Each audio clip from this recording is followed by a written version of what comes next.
अधिकारी यांच्या अध्यक्षतेखाली पण काल समिती नेमण्याचा निर्णय घेतला होता, पण तीही त्यांनी मान्य न केल्यामुळं काल संध्याकाळी मी माननीय मुख्य कार्यकारी अधिकारी मॅडमशी चर्चा केली व त्यांनी जिल्हास्तरीय समिती नेमलेली आहे आणि जिल्हास्तरीय समितीकडून 5 दिवसाच्या आत ह्यावर अहवाल सादर करण्यात येणार आहे, चौकशी पण करण्यात येणार आहे।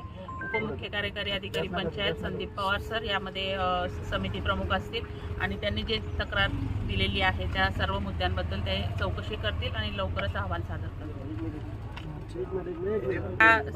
समितीच्या त्यांची मागणी होती ती मान्य झाल्यामुळे त्यांनी आज उपोषण सोडलेलं आहे, त्याबद्दल पंचायत समितीच्या वतीने त्यांचे धन्यवाद। त्यांनी एक विशेष मागणी अशी केली की जे कमर्शियल आहे अतिक्रमण, कमर्शियल अतिक्रमण तुम्ही नेमकं कधी हे करणार?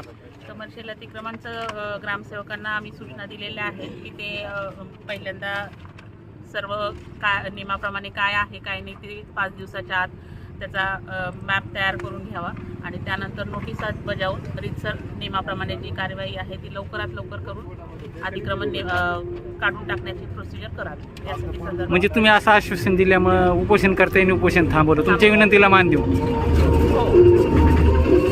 माझं असं म्हणणं आहे का तुम्ही जाणीवपूर्वक त्यांच्यावर दबाव टाकून उपोषण मागे घेण्यास भाग पडले आहे? आता तुमच्या समोरच उपोषण सोडलेलं आहे, सर्व मागण्या मान्य केलेल्या आहेत, असं कसं जल जीवनमध्ये तत्कालीन जिल्हाधिकारी कृष्णा पांचवे यांनी स्थगिती दिली होती, ती काम आज रोजी पूर्ण झाले आहे, तुमचं काय मत आहे?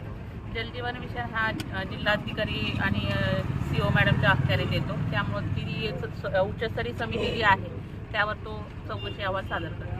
स्थगिती ऑर्डर दिली होती त्याला, पण त्याच्यात तुम्ही काहीतरी निधी वगैरे काढून घेतला असं ग्रामस्थाचं मत आहे।